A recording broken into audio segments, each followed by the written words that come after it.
Let's talk D-Mac and Will Jordan then, because, you know, for the entire year, we've been talking about how Jordie Barrett is just playing out of his skin, you know. Which he did again the other night. Which he did again, probably an absolute shoo-in. This is obviously the position with the greatest amount of competition in the country. Like, it is phenomenal. You could pick any of those guys and have a world-class player, arguably the best player on the park that night, in one of those guys. Is it still Jordie Barrett?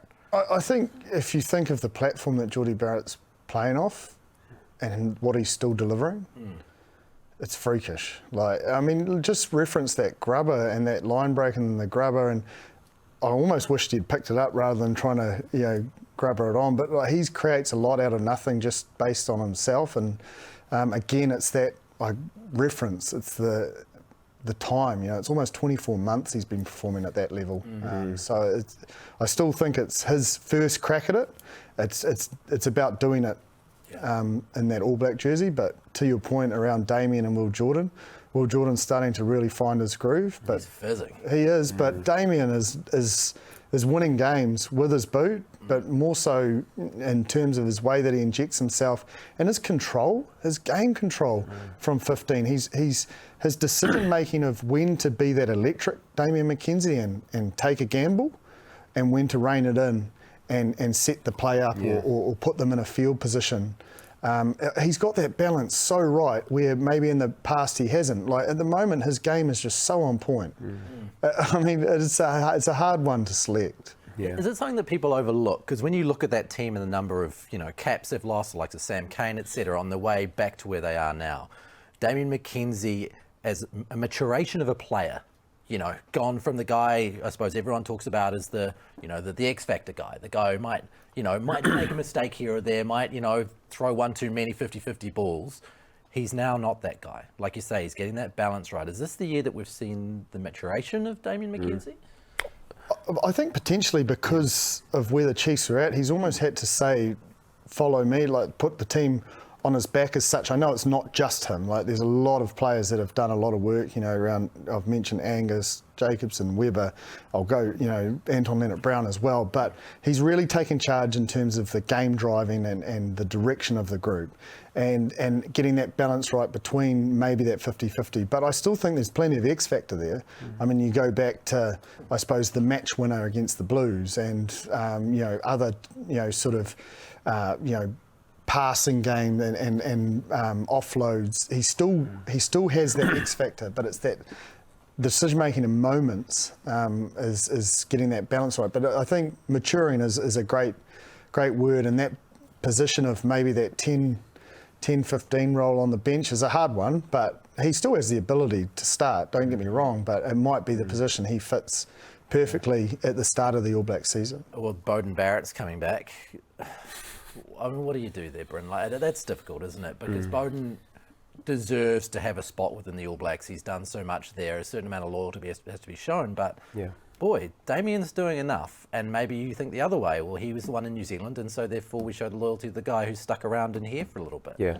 Well, I think, he's obviously really matured, and I think coming back to Jip's point, especially around the game management side, and you bring up a great point, Ross, around probably in the past that offload or the wrong timing of that. I think that's probably just gone out of his game this year, and so the Chiefs have been, they've benefited from that because his game management at 10's been world class, and so I think having that 10-15 role, it definitely makes it him definitely in the squad, I think, and so it's tough because as a competitor you want to be out there, but I think Jordie through the last 24 months probably deserves that role to still be 15, and then Damo has that ability to come off the bench either at 10 or 15, and so Bodie is going to be back, he's going to be in and around the group, and so I think he's going to get his opportunity, but I think, Damo is probably warranted of getting an opportunity, and Jordie will probably end up starting, I think, with the way he's played, so they'll all get the opportunities. It's more so when you get to that level, you just got to try and take your chance when you have it, when Damo has it, or Jordie, and even Will, obviously, who's come into really great form in the past 2 weeks, so probably to his standard, he probably thought at the start of the comp he wasn't a little bit off, but probably wasn't to himself that he was last year, and he's really come into form now, so.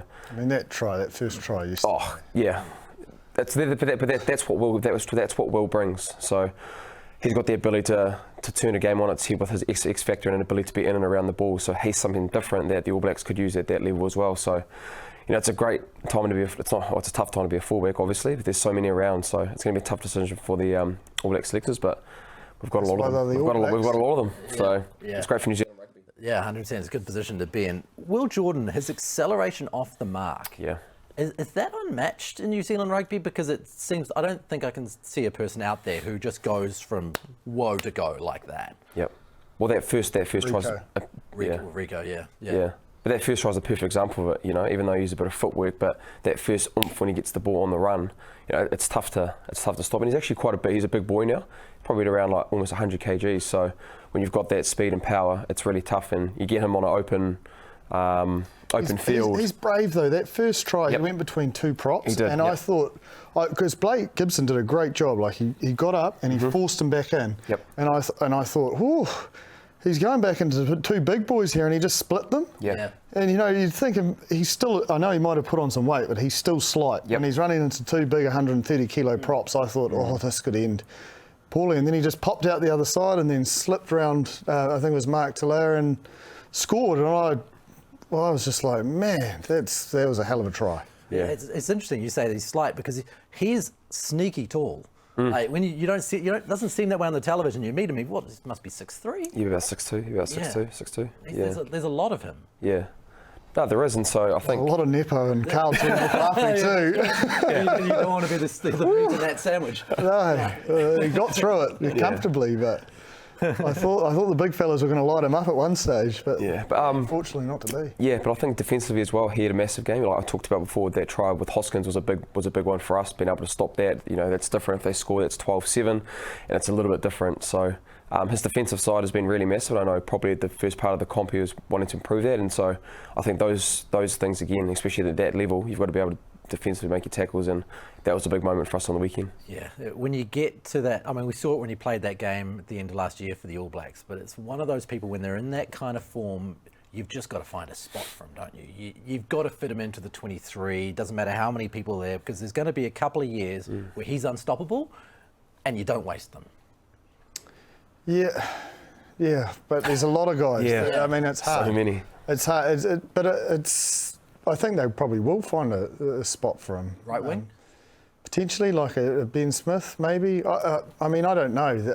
There's, Sevu Reece is playing really well on the right wing as well. George Bridges playing well. George Bridges coming back into his work around his aerial game. I think Caleb's starting to get really busy and show that power winging game, and I think that's his point of difference when he gets in full flight. So there are good wingers around as well. Yeah. So it's just getting the balance right and for what tactics and game plan Ian Foster and his crew want to run with. Yeah. Because I think there is depth at that left winger. You've obviously got George Bridge and Caleb Clark, but probably that right winger, you've got Sevu Reece as an out and out right winger. Obviously when Bodie came back, Jordie was on the wing. Whether you probably stick Jordie at fullback, there's probably a bit more room for Will to be that 14 spot. Yeah. Him and Sevu be able to go back and forth. So that definitely reminds you of a Ben Smith, doesn't he? That ability to play that right fullback role and find a spot for him, like we had to with Ben Smith. You just had to get him on the field because he was so good. Yeah, and an uncanny ability to beat the first man like Ben Smith. Yeah.